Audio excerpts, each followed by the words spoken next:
Hello and welcome to Ahaiblogger.tech in association with aha-vts.com, bringing you this video blog on the answer is Ansible, sort of. And in this video blog, we'll be running Ansible playbooks against our Linux hosts. And those playbooks include updating the host and installing NetTools, disabling firewall and network manager services. We'll update the host files on these Linux hosts to include the Ansible controller's fully qualified domain name. We'll also install NTP, and on the second Linux host, we'll install Nginx and move a file from the Ansible controller to its HTML directory. So, let's get started. Alright, so as you can see, I have my Ansible controller on the screen, and it's 192.168.64.118, and my newly created Linux hosts of 192.168.64.119 and .120. So the first thing we'll do here, I will issue the command yum check update on my Ansible controller to make sure that it has been updated. And as you can see, there's no updates pending, so it's up to date. Great. But I don't think I can say the same thing for my Linux hosts. So I'll just issue the yum check update on my Linux host 1. Alright, so as you can see, a lot of updates is pending, and the same thing can be said for .120. Alright, so back on the Ansible controller, I'll change directories to my install directory. And as you can see, here are my playbooks that we will be running against these Linux hosts. First thing we'll take a look at is the inventory file. And as you can see, under the all tag, we have Ansible host 1 and Ansible host 2, but under the web definition, we have only Ansible host 2. Okay, so let's go ahead. And now, quickly, let's take a look at our basic update playbook. And as you can see, this is what our playbook looked like to run a yum update and install NetTools. Excellent. So let's go ahead and run this playbook against our Linux hosts. So the syntax I'll be using is as follows. So Ansible playbook followed by then the inventory file,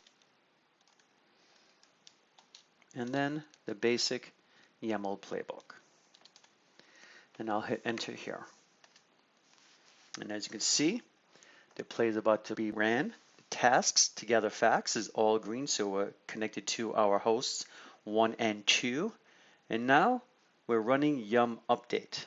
And as you know, if you ever ran an update against any Linux host, it will take a minute. This probably will take about 5 minutes or so. So shortly I'll pause the video and return. Alright, so you can see that we have some changes made on Ansible host 2 from the run yum update. And we have change that occur on Ansible host 1. Great, so that took about 5 minutes for the yum update to happen. And we also see that tasks for running yum update to install NetTools has also been changed. And that's what the yellow indication is. And let's see a play recap. We see that the changes have been made on both host 1 and 2. Everything is okay. And if there were any failures, it will be outlined in red. So excellent. Our first playbook have been ran successfully.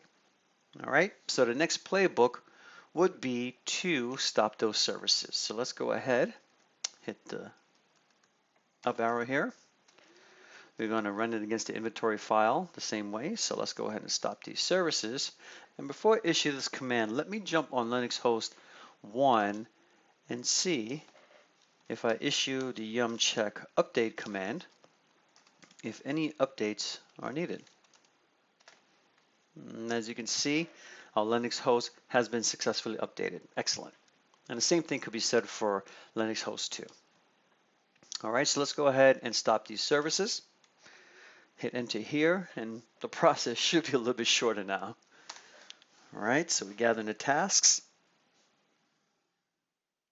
the facts, okay, connected to our hosts changes have been successfully made and everything is okay, no failures. Great. So now I'll issue update host files.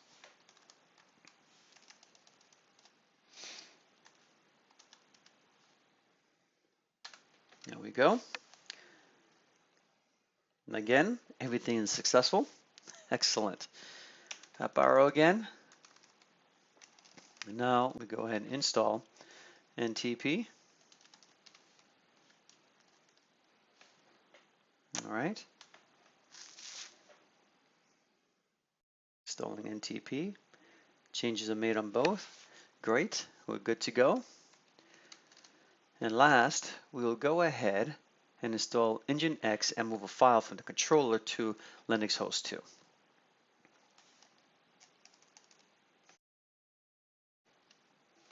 Okay, here we go. And as you can see, we're running the task only against Ansible host 2. Changes have been made. So now we're installing the EPEL release. And while this is installing, let's take a second here. These playbooks are ran against 2 Linux hosts.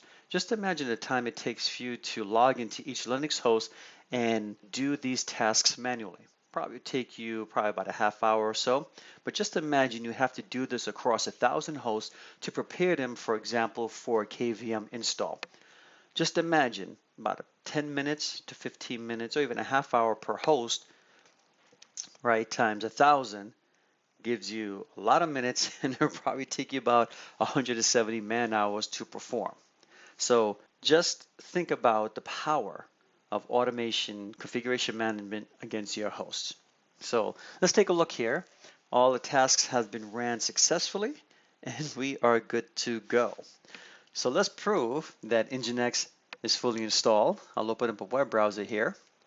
Type in 192.168.64.120, and as you can see, Nginx has been successfully installed. So let's go ahead and jump to this directory here on Linux host 2 user share nginx.html, and let's see if that file that I have up here, Ansible file to nginx.txt, has been successfully moved over. So we'll cd to user. Let's go back and take a look. Share Nginx, HTML, ls, and as you can see, our file has been successfully moved over. Excellent, great. Well, I hope you like this video blog and running these playbooks against our Linux hosts to see the power of automation through Ansible configuration management of our devices. Again, just imagine we have to run this against 1,000 devices and spend a half hour on each one of these devices. Just imagine how many man hours, which totals up to about 500, and if you break it down into weeks, would be about 12.5 weeks or 3 months of man hours used to install these updates to prepare for something, for example, like KVM. We can all do it through the power of automation. I hope you enjoyed this video blog, and I thank you for viewing.